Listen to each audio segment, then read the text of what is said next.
നമസ്തേ. അപ്പം ഇന്ന് നമുക്ക് ദേവി മഹാത്മ്യത്തിൻ്റെ 11-ാം അധ്യായത്തിൽ നിന്നും ഒരു ശ്ലോകം എടുക്കാം. എല്ലാവർക്കും അറിയുന്ന ശ്ലോകമാണ്. എന്നാൽ നമ്മളിത് വ്യത്യസ്തമായ ഒരു കാഴ്ചപ്പാടിലൂടെ കാണുകയാണ്, വ്യാകരണ കാഴ്ചപ്പാടിലൂടെ. നമുക്ക് നോക്കാം. സർവമംഗല മാംഗല്യേ ശിവേ സർവാർത്ഥ സാധികേ ശരണ്യേ ത്രയംബകേ ഗൗരി നാരായണി നമോസ്തുതേ. അപ്പം ഇതിൽ ഈ അവസാനത്തെ വരി വെച്ച് നമുക്ക് തുടങ്ങാം. നമോസ്തുതേ. നമഃ ഇവിടെ ഒരു അവഗ്രഹം കൊടുത്തിട്ടുണ്ട്. അപ്പോൾ ആ സൈലൻ്റ് ആയിട്ടുള്ള ആ ഉണ്ട്. അപ്പോൾ അസ്തു തേ. അപ്പം ഇതിൻ്റെ അന്വയം എങ്ങനെ വരും? തേ നമഃ അസ്തു.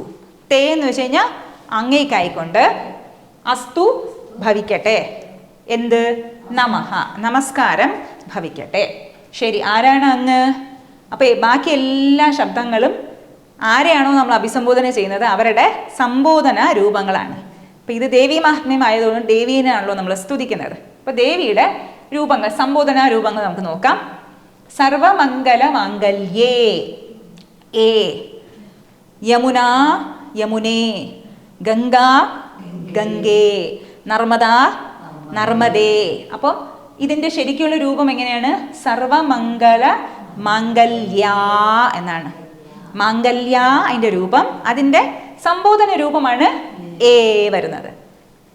ശിവേ, അപ്പം അതിൻ്റെ ശിവ, ശിവ എന്ന ശബ്ദത്തിൻ്റെ ആകാരാന്ത സ്ത്രീലിംഗം. ഇവിടെ അങ്ങനെയാണ് ആകാരാന്ത സ്ത്രീലിംഗം. ശിവ.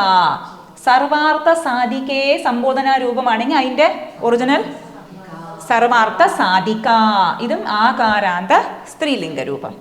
ശരണ്യേ അതിൻ്റെ രൂപം ശരണ്യ, ആകാരാന്ത സ്ത്രീലിംഗം. ത്രയംബകേ ത്രയംബക. ശരി. ഗൗരി ഇവിടെയോ ഗൗരി എന്ന് വരും. ഗൗരി നീട്ടും നമ്മൾ. ഈകാരാന്ത സ്ത്രീലിംഗ ശബ്ദത്തിൻ്റെ സംബോധന വരുമ്പോൾ അത് ഹ്രസ്വമാകും. ഗൗരി. സരസ്വതി നമസ്തുഭ്യം. സരസ്വതി അവിടെ ഹ്രസ്വമാണ്. സരസ്വതി എന്ന പദമാണ് അതിൻ്റെ ഹ്രസ്വരൂപം, അതായത് സംബോധന. അപ്പം ഇത് ഈകാരാന്ത സ്ത്രീലിംഗം. നാരായണി ഇതുപോലെ തന്നെ. അപ്പം അതിൻ്റെ രൂപം എങ്ങനെയാണ്? ഒറിജിനൽ നാരായണീ. അപ്പം ഹ്രസ്വരൂപം നാരായണി. അതിൻ്റെ അർത്ഥം എല്ലാവർക്കും അറിയാം, എന്നാലും ജസ്റ്റ് സാമാന്യനെ നോക്കാം. സർവമംഗള മാംഗല്യ എന്ന പദം ഒരു സമസ്ത പദമാണ്. ഒരു പദം മാത്രമല്ല, കൂടി ചേർന്ന് നിൽക്കുകയാണ്. ചില സ്ഥലത്ത് പോയി കഴിഞ്ഞാൽ ഇപ്പോൾ ഗ്രൂപ്പ്, ഇപ്പോൾ റോട്ടറി ക്ലബ്ബ്, പല ആധ്യാത്മിക ക്ലബ്ബുകളുണ്ടാവും. അങ്ങനെ പല ക്ലബ്ബിൽ പോയി കഴിഞ്ഞാൽ ഗ്രൂപ്പുകളുണ്ടാവും അല്ലേ. ചില ഫ്രണ്ട്സ് ഉണ്ടാവും. ആ ഫ്രണ്ട്സ് എവിടെ പോയി കഴിഞ്ഞാൽ അവർ ചേർന്നേ പോവുള്ളൂ. ഇപ്പോൾ കല്യാണ പാർട്ടിക്കാണെങ്കിലും മറ്റേ ഫംഗ്ഷൻ ആണെങ്കിലും സ്വിമ്മിംഗ് പൂളിലാണെങ്കിലും ക്ഷേത്രയാത്ര ആണെങ്കിലും എവിടെയാണെങ്കിലും ഒരുമിച്ചേ പോവുള്ളൂ അല്ലേ. അതേപോലെ ഒരുമിച്ച് ഉള്ള പദത്തിന് നമ്മൾ സമസ്ത പദം എന്ന് പറയുന്നു. അപ്പം ഇതിൽ ഒന്നിൽ കൂടുതൽ ശബ്ദങ്ങൾ ചേർത്തിരിക്കുന്നു. അങ്ങനെയുള്ള സമസ്ത പദങ്ങളുടെ അർത്ഥം കണ്ടുപിടിക്കണമെങ്കിൽ നമ്മൾ ഉറുദു എഴുതില്ലേ, അതുപോലെ എഴുതണം. അപ്പം നമ്മൾ സാധാരണ എഴുതുമ്പോൾ ഈ വശത്തു നിന്ന് അങ്ങോട്ടാണല്ലോ എഴുതുന്നത്. പക്ഷെ ഉറുദു ഭാഷ എങ്ങനെയാണ്? അവിടെ നിന്ന് ഇങ്ങോട്ടാണല്ലോ എഴുതുന്നത്. അതേപോലെ തന്നെ സമസ്ത പദത്തിൻ്റെ അർത്ഥം ഇവിടെ നിന്ന് അങ്ങോട്ട്, അവസാനത്തെ പദത്തിൽ നിന്ന് ഇങ്ങോട്ട് വരണം നമ്മൾ. അപ്പോൾ മാംഗല്യ, മാംഗല്യ, മാംഗല്യേ. അപ്പോൾ മാംഗല്യ എന്താണ് അർത്ഥം? എന്താണ്? മംഗളസ്വരൂപിണി. അപ്പോൾ മംഗളം പ്രദാനം ചെയ്യുന്നു. ആർക്കാണ്? മംഗള. എല്ലാ മംഗള വസ്തുക്കൾക്കും മംഗളം പ്രദാനം ചെയ്യുന്നവളാണ് മാംഗല്യ. അപ്പം ആർക്കാണ് മംഗളം പ്രദാനം ചെയ്യുന്നത്? മംഗളങ്ങൾക്ക്. ഏത് മംഗളങ്ങൾക്ക്? കുറച്ച് മംഗള വസ്തുക്കൾക്ക് മാത്രമാണോ? സർവ എല്ലാ മംഗള വസ്തുക്കൾക്കും മംഗളത്തിനെ പ്രദാനം ചെയ്യുന്നവളാണ് ദേവി. എന്തുകൊണ്ടാണ്? കാരണം നേരത്തെ പറഞ്ഞതുപോലെ തന്നെ ദേവിയുടെ സ്വരൂപമാണ് മംഗളം. ഇപ്പം അഗ്നി ഉപയോഗിച്ച് നമ്മൾ വിറക് കത്തിക്കുന്നു, വെള്ളം ചൂടാക്കുന്നു. അഗ്നിയുടെ ചൂട് സ്വതവേ ഉള്ളതാണ്. പക്ഷേ വിറക് കത്തിക്കുമ്പോൾ കുറച്ചു നേരം കഴിയുമ്പോഴത്തേക്കും ആ വിറകിലുള്ള ചൂട് പോയി പോകും, വെള്ളത്തിലുള്ള ചൂടും പോയി പോകും. പക്ഷെ അഗ്നിയുടെ ചൂട് പോവുകേ ഇല്ലല്ലോ അല്ലേ. എന്തുകൊണ്ട്? അത് സ്വരൂപമാണ്. അതുപോലെ ദേവിയുടെ സ്വരൂപം മംഗളസ്വരൂപമായതുകൊണ്ട് എല്ലാ മംഗള പദാർത്ഥങ്ങൾക്കും ദേവി മംഗളത്തിനെ നൽകുന്നു. ആരാണ് ദേവി? ശിവ. ശിവേ ശിവ. ആരാണ് ശിവ? ശിവന്റെ സഹധർമ്മിണി ശിവ. അതിൻ്റെ അർത്ഥവും മംഗളസ്വരൂപം തന്നെയാണ്. ശരി, ദേവി പിന്നെ എന്താണ് നമുക്ക് തരുന്നത്? സർവാർത്ഥ സാധികേ. അപ്പൊ ഇതും സമസ്ത പദമാണ്. അപ്പുറത്തു നിന്ന് നമുക്ക് അർത്ഥം എടുക്കാം. സാധിക, സാധിക സാധിപ്പിച്ചു തരുന്നവൾ, തരുന്നവൾ.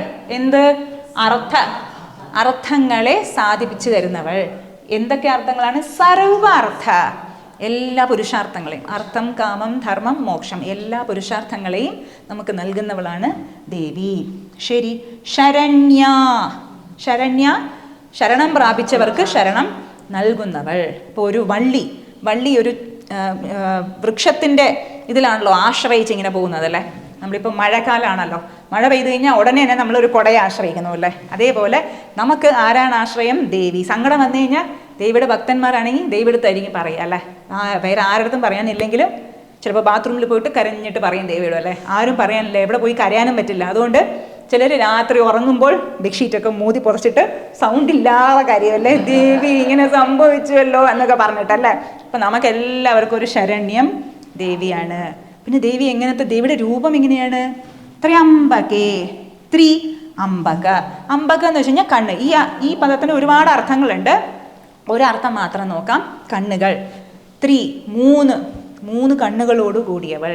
ശിവനെ പോലെ തന്നെ മുക്കണ്ണി എന്ന് പറയാം നമുക്ക്. മുക്കണ്ണൻ്റെ ഭാര്യ മുക്കണ്ണി. ത്രയംബക.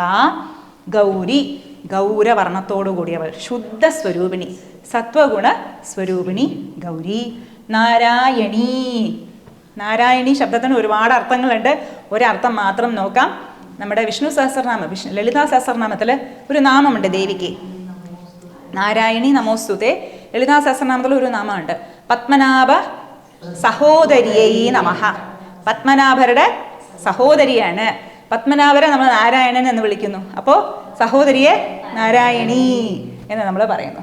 ശരി, അങ്ങനെയുള്ള ദേവിക്ക് നമസ്കാരങ്ങൾ അർപ്പിക്കുന്നു. സുന്ദരമായ ശ്ലോകമല്ലേ. ഇനി ഇതിൻ്റെ തന്നെ തുടർച്ചയായിട്ട് 2 ശ്ലോകങ്ങൾ കൂടിയുണ്ട്. അതും നല്ല രസമാണ്. അത് നമുക്ക് അടുത്ത ക്ലാസ്സിൽ കാണാം.